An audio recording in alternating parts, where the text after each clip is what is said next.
Vamos falar de um assunto que, olha, sempre gera polêmica. Católicos adoram imagens? Essa é, talvez, uma das acusações mais sérias e mais comuns que se faz contra a Igreja Católica. É um debate antigo e cheio de nuances. Então, o que a gente vai fazer aqui é mergulhar na posição da própria Igreja para entender como ela responde a essa questão tão delicada. E tudo começa, geralmente, com essa passagem aqui, do livro do Êxodo. Esse trecho é o que muitos chamam de cavalo de batalha no argumento contra as práticas católicas. E, de fato, lendo assim, a proibição parece bem direta, né? Leva muita gente a concluir que ter uma imagem e se ajoelhar na frente dela é, sem dúvida, a idolatria. Então, fica a pergunta no ar. Será que essa acusação se sustenta? Os católicos estão mesmo adorando imagens? A questão é se essa leitura mais literal do texto bíblico é a única possível. A Igreja Católica vai dizer que não. E, para entender a resposta dela, a gente precisa olhar para alguns conceitos que são a base de toda a sua doutrina sobre o assunto. E olha só, a primeira grande pista, a chave para desembaralhar essa confusão toda, está nas palavras. A teologia da Igreja usa termos bem específicos que vêm lá do grego para fazer uma distinção que é absolutamente crucial entre os diferentes tipos de honra. Primeiro, vamos falar de látria. Pensa nessa palavra como o nível máximo, o ápice da adoração. É aquele culto que é reservado única e exclusivamente para Deus, o Criador de tudo, Pai, Filho e Espírito Santo. Ponto final. Para a Igreja, ninguém mais, absolutamente ninguém, pode receber látria. Agora, a gente desce um degrau e encontra adúlia.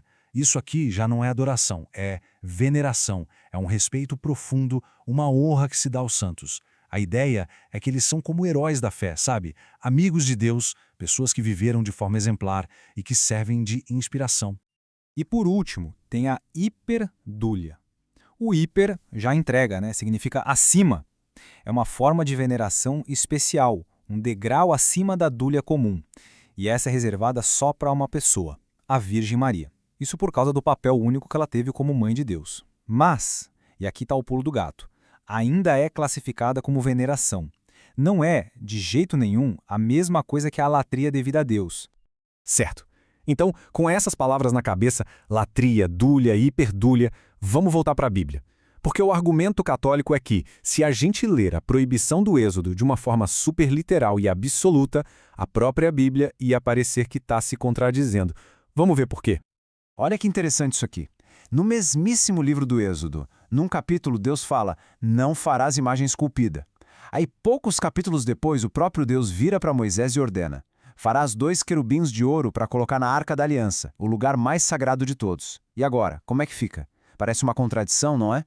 A interpretação católica para resolver esse dilema foca na intenção. O que Deus proíbe, segundo essa visão, não é a imagem em si, é o ídolo. A proibição é contra criar uma estátua de um bezerro de ouro, por exemplo, e dizer, esse aqui é o nosso Deus. A imagem religiosa, por outro lado, teria o propósito de apontar para o Deus verdadeiro e não de tomar o lugar dele. E não para por aí não, tem mais exemplos. O próprio Deus mandou Moisés fazer uma serpente de bronze que curava as pessoas. E o Templo de Salomão, que era a morada de Deus na terra, era lotado de imagens sagradas. Tinha querubins gigantes, esculturas de palmeiras, flores, leões, bois. A partir daí, a conclusão é que a proibição bíblica é específica contra ídolos, não contra toda e qualquer arte sacra. E vale lembrar que essa discussão não é de hoje, viu? É um debate antigo, de séculos. A Igreja teve que sentar e definir sua posição oficialmente há mais de 1.200 anos depois de uma crise gigantesca. Lá no século VIII, surgiu um movimento bem radical chamado iconoclastia, que significa literalmente quebra de ícones. Os iconoclastas queriam destruir toda e qualquer imagem religiosa. A coisa ficou tão séria que a Igreja convocou um grande encontro, o Segundo Concílio de Nicéia, no ano de 787, e foi lá que eles bateram o martelo, condenaram a iconoclastia e estabeleceram a doutrina que a Igreja Católica segue até hoje. E essa frase do Concílio de Nicéia resume perfeitamente a teologia católica sobre o assunto. A ideia é que a honra não para no objeto físico, na madeira, no gesso, ela atravessa a imagem e se destina à pessoa que ela representa. Cristo, Maria, um santo. É como ter uma foto de alguém que a gente ama. O carinho não é pelo pedaço de papel, é pela pessoa retratada ali. A imagem funciona como uma janela. Mas para além da diferença entre adoração e veneração e dos exemplos da Bíblia, existe o que a Igreja considera o seu argumento supremo, a justificativa teológica final para o uso de imagens, e ela está ligada ao evento central de toda a fé cristã. O Catecismo diz que a encarnação, o fato de Deus ter se tornado homem em Jesus, inaugurou uma nova economia das imagens. A palavra economia aqui não tem a ver com dinheiro, mas com um novo plano, um novo jeito de Deus se relacionar com a humanidade. No Antigo Testamento, Deus era entendido como um ser puramente espiritual, invisível. Mas em Jesus, o invisível se tornou visível. E aqui está o centro do argumento. A lógica é bem direta. Se o próprio Deus assumiu um rosto humano, um corpo que podia ser visto e tocado, então a antiga proibição de representar o divino ganhou um novo contexto. Representar Cristo nessa visão não é criar um ídolo, é celebrar o fato de que Deus se revelou de uma forma que nossos sentidos conseguem perceber.